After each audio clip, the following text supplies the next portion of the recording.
Welcome to Woody Wednesday. Today's topic is choosing a career. I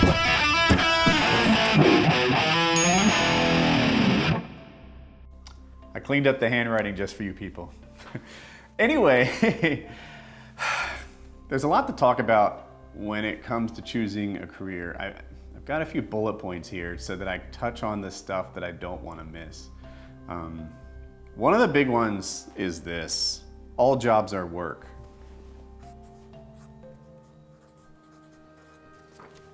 All jobs are work.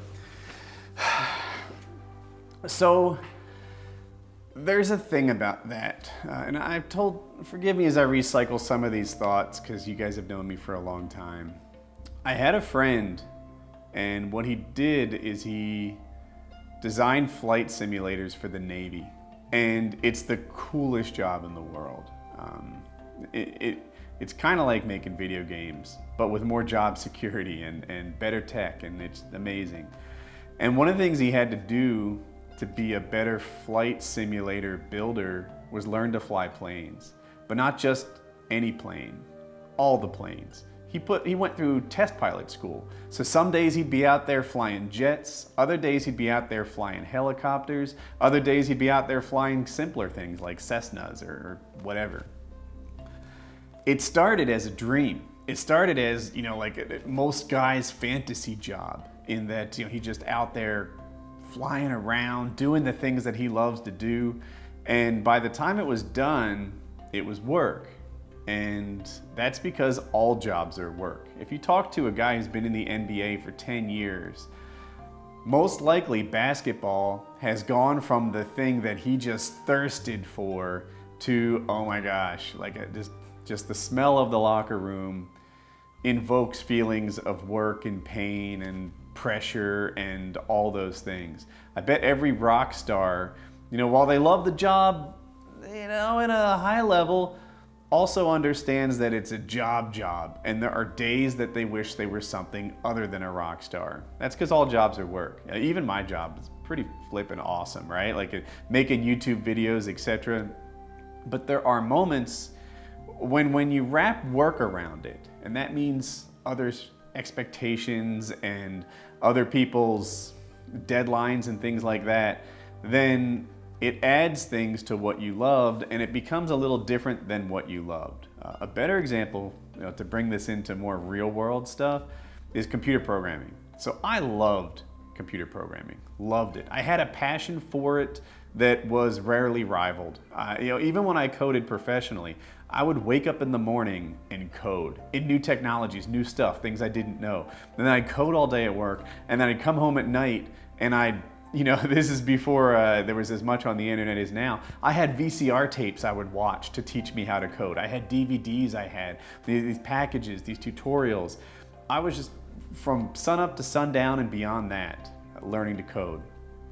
But fast forward a decade, and you don't just do the parts that you love. You're coding somebody else's dream, and you're working against somebody else's deadlines, and a normal job becomes a job. I mentioned it to my father. I remember we went to lunch one day, and I had this identity in my family as Woody's doing so great at work, and he loves it so much, and he's in such a fortuitous position to love work every day and to be so good at it. And I was like, Dad, it's not that I hate it, but I'm not skipping to work anymore. I'm not, just eating it up like I once did. And I forget how deep into my career it was, but we'll say, 8 years. And he says, took you 8 years to figure that out? You're doing okay. If you were a lawyer, it'd take you 8 weeks. And that really hit, it burnt into my head, to my consciousness, because when I was an accountant, which is also a great job for the right person, it didn't even take that long. I think it was 2 weeks or 4 weeks, and I was daydreaming about crashing my car. I'd think to myself, if I broke an arm, if it's my writing arm, I could get a month off from work, or at least 2 weeks. If it's my other arm, at least a week. If I get into a car accident, that's gotta be worth a vacation, some time off. And that job just wasn't for me. I wasn't suicidal, I just really didn't want to go to work. And my point is that all jobs are work. But this is my other point.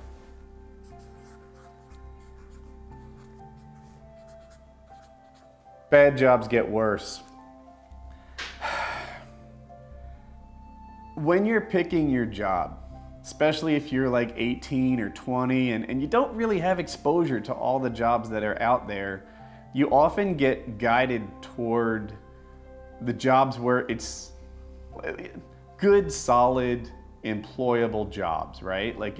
There is one way to do this, a good way to do it, in that you want to become an engineer who's so talented and who knows just the right things, such that companies are competing over the ability to give you $150,000 a year for your time, right? That's a great spot to be in. And it's a totally achievable spot too. If you've got a head on your shoulders or a work ethic between your ears, if that's where your work ethic goes, then you can be that guy. You can be that engineer who everybody wants to hire and just wishes that you worked for them for that 150 grand a year. That's an achievable thing. But if you hate it, it's not a gig for you, and you won't be that good at it. If you have no passion or interest in what you do, then there are a lot of jobs you just can't do without that passion and interest, right? You can be a perfectly good cashier even if you don't like it. You can be a perfectly good lots of things even if you don't like it. But if the job takes some kind of continuing education, like all great jobs do, accountant, lawyer, computer programmer, engineer, doctor, I could go on. All those jobs, when you get them, you are signing up for a lifetime of continuing education. And if you don't have a passion for it, you'll fall behind your peers and you won't be good at it. If you start with a job like engineering, or maybe you want to be a nurse, right? And it's not your cup of tea, right? Me personally, I think I'd be a great nurse for about 4 hours. And then after that, I would just run out of give a dams, for the people that I'm supposed to care about. They would be whiners to me, and it would make me a bad nurse.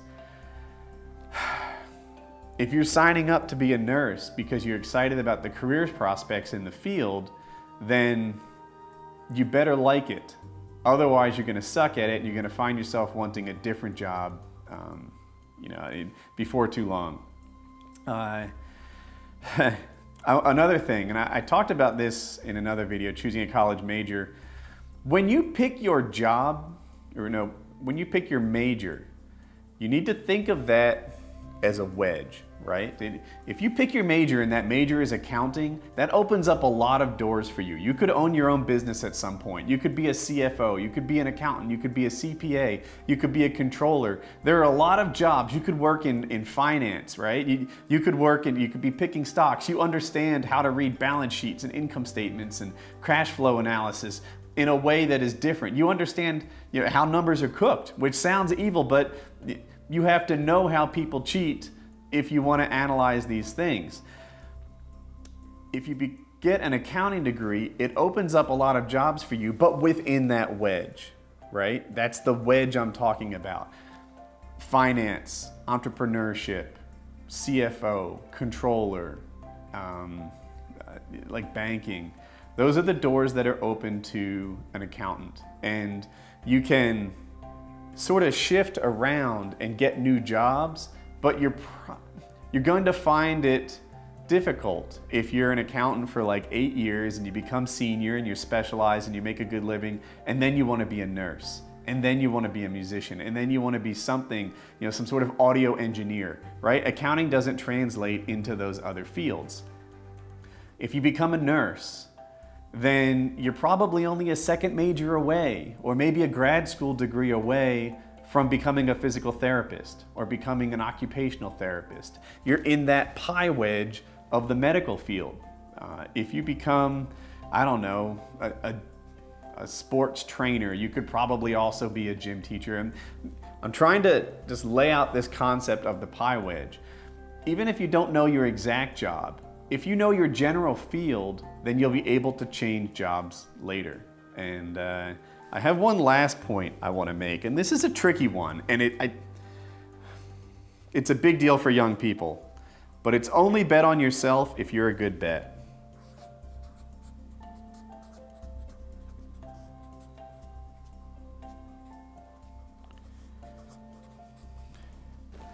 Only bet on yourself if you're a good bet. So there are a lot of people, you know, like, I feel like choosing a job is sometimes akin to giving up your dream. And sometime at the start of your adult life, you have to make this call. Like, am I gonna be a rock star? Am I gonna be a drummer? Am I gonna be a pro athlete? Or am I gonna be a nurse, an accountant, a banker? And that first group, you know, typically entertainment fields and such, is like this desirable group, right? Like, I wanna be rich and famous. I wanna be awesome. I wanna be worshiped by all. I get that. And, you know, adults will say, well, have a backup plan. And they're not wrong. But I guess mine is a variant of that, which is only bet on yourself if you're a good bet. You know, would you like to be a YouTube star? Okay, fine. It's a viable career. There's lots of people doing it, whatever. But if your YouTube channel's not growing, then it might not be the job for you. You know, if you want to take one of these long shot jobs, then you better demonstrate that you might get this job. You know, do you want to be a professional football player? All right. Are you one of the top 10% players at a top 10% school in football in college right now? Because if you're not, are you kidding yourself, right? Did you just make the varsity team? That's not enough. Do you want to be a pro baseball player? Like, you've got to be killing it in your field to get one of these super competitive jobs. So bet on yourself. Okay, I get that. I love the concept of betting on yourself. But don't do it if it's a bad bet. You know, ask yourself, if you were standing outside you and looking at what you're getting done so far, would you bet on that guy to be a YouTube star, pro football player, or whatever? I like the idea of pursuing an alternative job. I like the idea of working for yourself. I like the idea of doing an exciting thing that fulfills your life. You know, you want to be a pro golfer? Awesome. But it is completely possible to sort of stack rank yourself amongst pro golfers and see where you land. That one is better than, say, guitarist, where, you know, it's really hard to see how you rank and what people like. But betting on yourself and choosing a long shot job should only be done when you've demonstrated that you're one of those rare guys who might actually make it in that career. So that is the high points of my choosing a career talk. If I was to sum it up, when picking a major, consider the wedge that you're going into. Is it finance? Is it health? Is it engineering, etc.? When betting on yourself, ask yourself if you're actually a good bet. And if you're going to take a job that is more mainstream, make sure you start it with some kind of enjoyment in that job, because it wears off a bit. And if you start with this is drudgery, you're gonna go to this is hell. If you start with this is awesome, you're gonna go to, I can live with this. And that's my concept of choosing your career. All right, so we just finished recording and my wife said, I disagree with you. I thought, okay.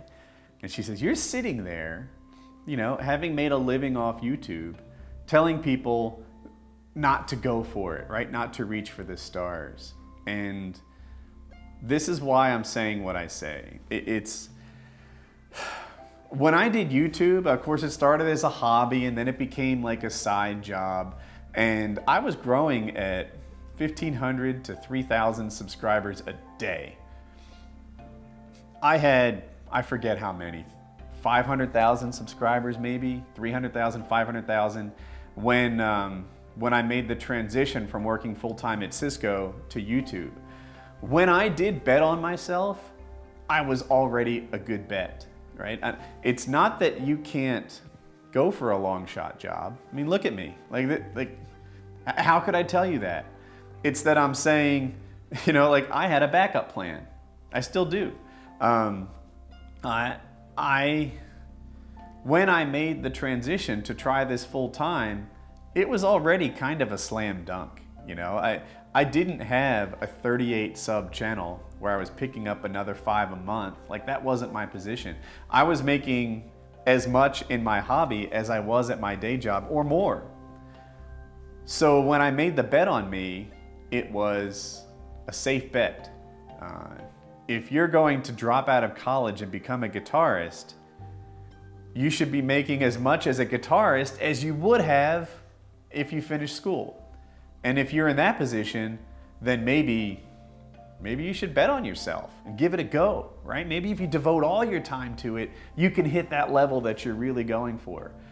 But what you can't do is just stop trying something that would actually work, thinking that your long shot will somehow work out, because you're gonna find yourself in a regretful position.